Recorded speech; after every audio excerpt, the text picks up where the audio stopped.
Welcome to the Cheer Athlete. Today we're going to talk about Sever's disease and what it is, how to manage it, and what kind of shoes do you need to help make your Sever's disease feel better. Welcome to the Cheer Athlete podcast, where we bring coaches, parents, and athletes expert tips and advice to help keep cheerleaders healthy, strong, and at the top of their game.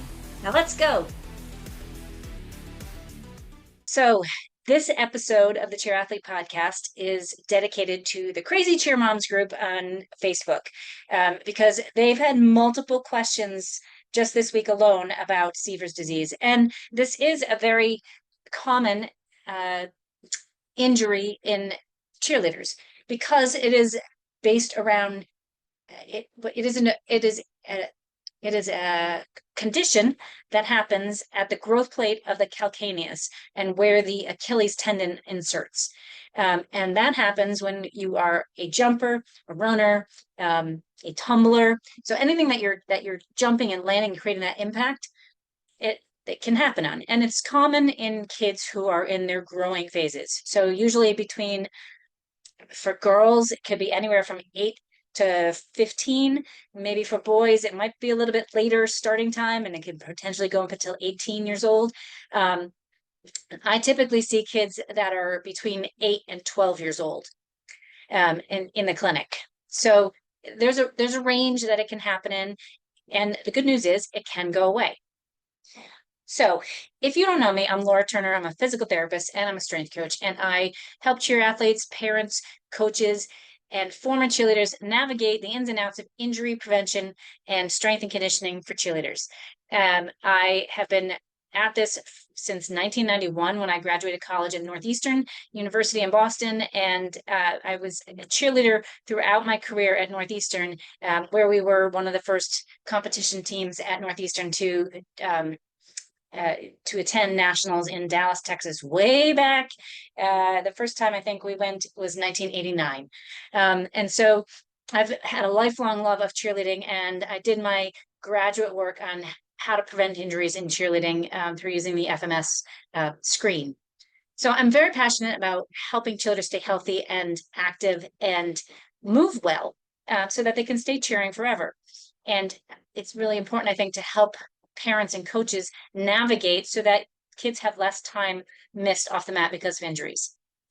You might notice my sound has a little background noise today. I live in Massachusetts, and we're in the thick of a heat wave, which I know for you in the South is just a drop in the hat, but it's hot. And I've been I got my first air conditioner as a grown up, my very own air conditioner, and I'm using my air conditioner today because it's well needed.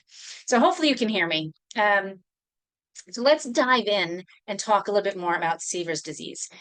So we talked that that's a irritation of the growth plate, and it usually happens as kids are starting to grow because they're doing repetitive jumping activities. So yes, it is also a repetitive strain injury, but it happens right at the base of the heel, and it creates heel pain. So it's very common if your child has heel pain, they're going to just automatically probably define it as Sever's. Sometimes if the pain's not going away, and you've done physical therapy and you've done a course and you've stopped jumping and you've stopped doing things that irritate it and you've done the work, there may be some compression fractures around. The heel is not a common place to get a compression fracture or now I just lost the word, an overuse stress fracture. The calcaneus is not very common, nor the talus. I won't say it doesn't happen, but it's not something that I've seen in the clinic. They're very common in the fifth metatarsal, the pinky toe side bone, and a stress fracture potentially in the fibula or the tibia, the main bones of your lower leg. That's very common. But in the heel and the calcaneus, it's not all that common. So usually it's just a strain of where the Achilles tendon attaches at that spot on the calcaneus, which is the back of the heel. Now let's talk about what attaches there, because that's going to affect how you do your treatment. And what I tell you for treatment might be controversial. I might not give you the same things that the other physical therapist might.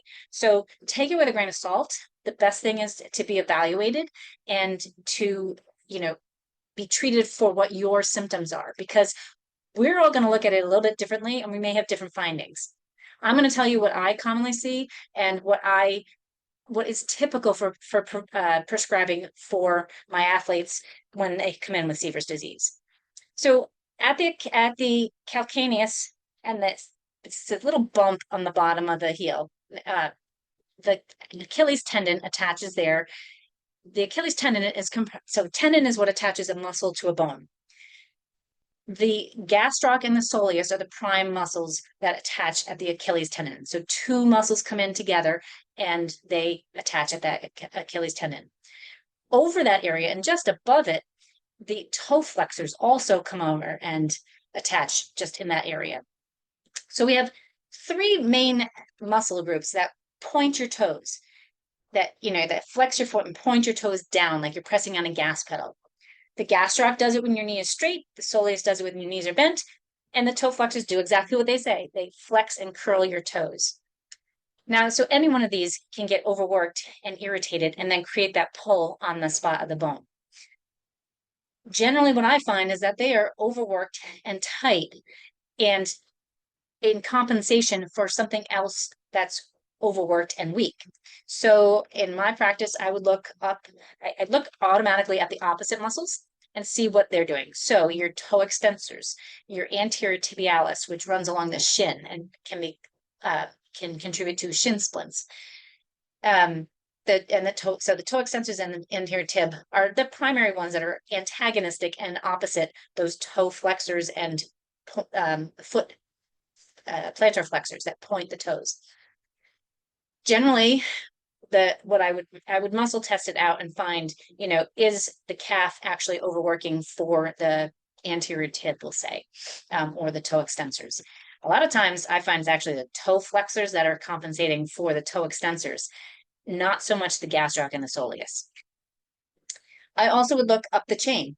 It's a very common, an opposite muscle of the calf muscle is your quad and your hip flexor. The hip flexor flexes up the hip, and the toe and the plantar flexors point the toes down. So they work in opposition to each other. Conversely, your glute max, that's a synergistic muscle. As you get push off and you're walking, they work together to help get that push off, along with your hamstrings. So a lot of times what happens is these calf muscles tighten up because something up the chain is actually more dysfunctional and weaker. Your big muscles for jumping, yes, your calf gives you a lot of power, but your gluteal muscles and your quad muscles are your big movers for getting you off the ground. So we need to have good control and mobility in the quads, the hip flexors, the glutes, and the hamstrings. And then also core. Most of the kids that I see that come into the clinic have not, I dive deep into their history, and where their, what their developmental history was. And a lot of times they kind of went right from rolling over and getting onto hands and knees, and then right up into walking and running. And they missed that key component of crawling. And everybody looks at me like I'm crazy, but crawling is like the best core exercise, and it really develops our reciprocal patterning for gait. So when we need that reciprocal pattern to really get our core and our hips and our arms moving opposite, which carries over into running, and it carries over into cartwheels, and all kinds of other activities. So if they haven't crawled, they miss out on part of that developmental sequencing, and their toes can get tight. Their toes will tend to curl if their core is more weak, to kind of help counterbalance and ground and get some stability. So how do you work on this? And what is a treatment for Sever's disease? Well, common treatments that you might see in other physical therapy practices might be roll out and stretch the calf muscle. Whether you're foam rolling or massaging. You might see taping to lock down that spot on the Achilles, and then usually strengthening the calf muscle. So if you notice, everything's based all around the calf. What I find is that we need to sometimes loosen up the calf, whether that be the gastroc, the soleus, or the toe flexors, and then strengthen the opposite, or strengthen more proximally. So in conjunction with loosening up that calf muscle, you're going to strengthen your toe extensors. You're going to strengthen your quads. You're going to strengthen your glutes, and you're going to strengthen your core. This might look like using a tiger tail, which I'm going to show you what it looks like. You can find it on Amazon, and I'll leave a link below. Let's see. So if you're listening to this in the car, go back and check out the video on YouTube, just so that you can see it here. This is a tiger tail. It's a regular roller. My favorite is the one in the middle here that has, it's smooth black in the middle, and it's nice handles. It's not a noxious stimulus. I don't love the spinny ones, for myself. I think it just gives too much pressure. And I've actually never seen or used this bendy flexible muscle roller stick. My advice is find the one that feels the best for you. It's good quality, and you can see it's like 15. This one's $39, but they're relatively inexpensive. It's a great tool. You can use it for your you can use it for your calf. You can use it for your IT band. It's easy to throw into a cheer bag and take with you if you need it. You can use it on the bottom of the foot as well, like a rolling pin. And that's the other thing. I usually tell people just use a rolling pin. You don't have to go out and buy anything, but that's just something that's easy and lightweight to be able to carry with you. So I would have somebody roll their calf while pulling up their toes to stretch and pointing their toes and then maybe circling their foot. So you get all the different fibers of the calf muscle. You can roll the entire length.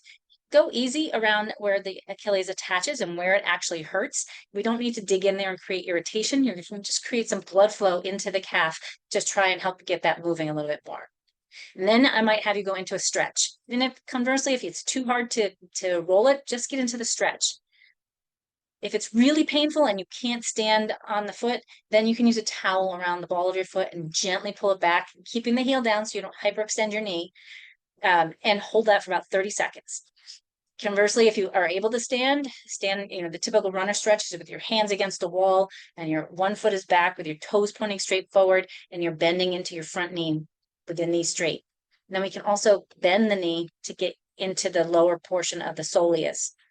It's hard to isolate stretching the toe flexors, but crossing your ankle over your knee or opposite knee and pulling the toes back, that can get in. I like massaging the toe flexors. I think that works the best as far as loosening them up. Then a more advanced version, you can drop your foot off the edge of a step, bending so if it's your left leg that bothers you, have your right foot fully on the step, have your left heel off the step with your toes on the step, and just drop your heel down while you bend your right knee. Keep the knee straight for the upper portion of the gastroc and bend the knee, which you'll feel it more down into the Achilles with the bent knee. But both might be the one, find the one that feels like it helps the most. Then I'm going to have you actually work on some step ups. So we've just stretched out the left ankle and the left Achilles, and we're going to put your left foot on the step and step back with your right foot to tap your toe down and step back up, keeping that left foot on the step the entire time. You're going to lean into it. The farther you lean forward in, you're going to get more into your gluteals. And if you don't lean quite as far, you're going to get into your quads. Work both. If you don't know which one is the overworked or underworked one. And you're going to work it until fatigue. So you should feel nothing in the bottom of your foot. You're going to feel work into your quads and your butt. And you're going to work that until you fatigue. How many is that? Start with 3. See how that feels. Do that repetitively through the day, 2 or 3 times through the day. Once it gets easy, build your way up. When you get to 10, then you can do 2 or 3 sets of 10. This is retraining muscles and kind of training movement patterns, and it's a great way to warm your body up. It doesn't mean you're full-on strength training, although step ups, I think, is one of the best exercises you can do. So you're going to work a forward step up where you are facing up the stairs and stepping forward up on the step. Then you're going to turn to the side and you're going to have your left foot on the step again, and you're going to step down with the right foot facing sideways. So you're stepping up the stairs sideways. That's going to work a little bit more to the lateral part and the outside part of your hip. And then we're going to turn the other direction, keep that left foot on the stair, and step behind with your right foot to do like a curtsy step down.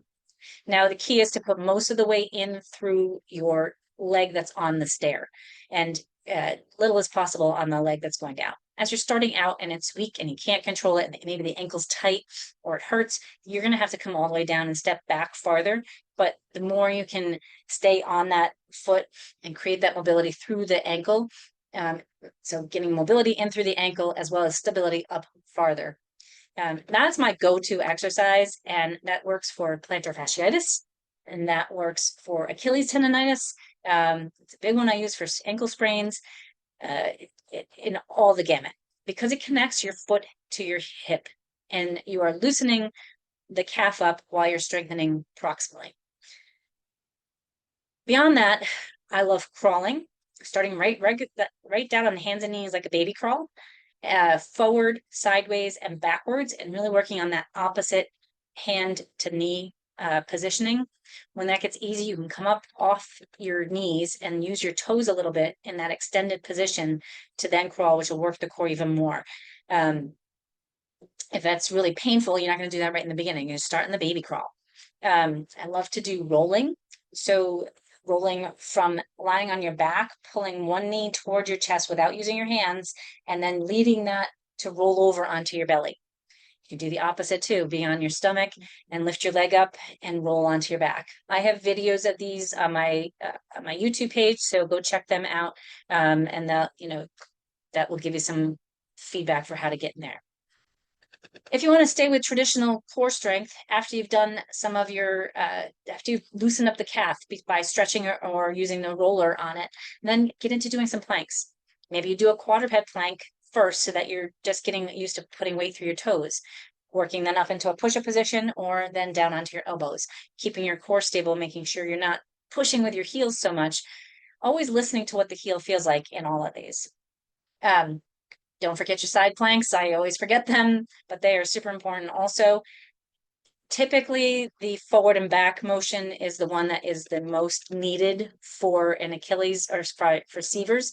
But the ankle and the toe flex or the foot plantar flexors do point the toe and turn it in and turn it out. So the different muscles that are in there need to work in all those directions. So working in a rotational plane is important also, or a side plane. We want to get that side to side and that forward and back.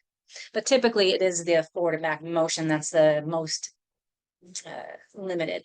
Again, work all planes because you're just going to strengthen everything to make it most efficient for you. So to recap, the stretches, we're going to roll the foot. You can use a foam roller or use a tiger tail like we showed. You're going to stretch the calf, starting with a towel, moving to a standing wall stretch, and then off a step. You're going to follow that with some step ups so that you are stabilizing your proximally your hip as you are loosening up down below and getting them to balance. And you're going to do some core work, starting with crawling, rolling. Balancing on one knee is key to strengthen the hip, and getting into some planks as well. There's a whole lot more exercises you can do, but I think if you start with those, loosen the calf up and get your hip and your core more strong, it will help to start lessening that pain and lessening the overuse and the overwork through the calf muscles so that can take some pressure off the attachment spot on the Achilles and create less irritation there. Your kids are growing in this time frame, so it's going to be something they have to kind of continue at and continue to work at, because as they grow, it pulls more on the site where that attaches on the bone. So it's going to be a work in progress. To manage for acute pain, you can ice it to decrease some of that pain. You can use any of the tiger balms and icy hot stuff that is going around. If that feels good, that helps to manage that acute pain and just kind of calm it down, and then rest. Stop jumping for a while, until you can get stronger and use better muscles and have better control. Let's dive into shoes a little bit. I don't typically recommend specific shoes for anyone because every shoe is going to fit somebody different. I think pronation is a good thing. We need to pronate our feet. We need to also have strength to supinate. And in order to get the strength and that mobility, we need to be able to pronate fully so that we can resupinate and create good motion. So I don't love shoes that control pronation because it doesn't allow your foot to move. What I found when I've had bursitis in my Achilles is that where the back of the shoe hits your Achilles can really affect what the irritation is. And bursitis feels very much similar to Sever's, I think, because I have not had Sever's disease. I've only had the bursitis.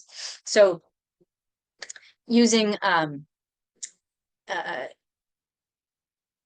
creating, making sure that the back of the shoe doesn't hit on the at the back of the Achilles can be really helpful in reducing some of that irritation in that spot. So you got to try on all the shoes. And quite honestly, there's no cheer shoe that feels good.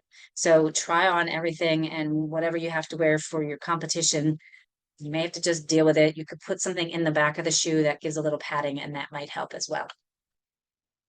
All right, so I hope that was helpful. We've talked about rolling your feet, stretching your calves, rolling your calves and your feet, stretching your calves, creating some strength in your quads and your glutes by doing some step ups, also your core, variations of crawling and rolling and planks, and then talked about footwear.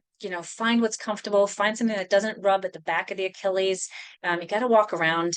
A lot of times we put on shoes and don't walk, but if they can tolerate it, have them try a little jog in the store, and just move around with them.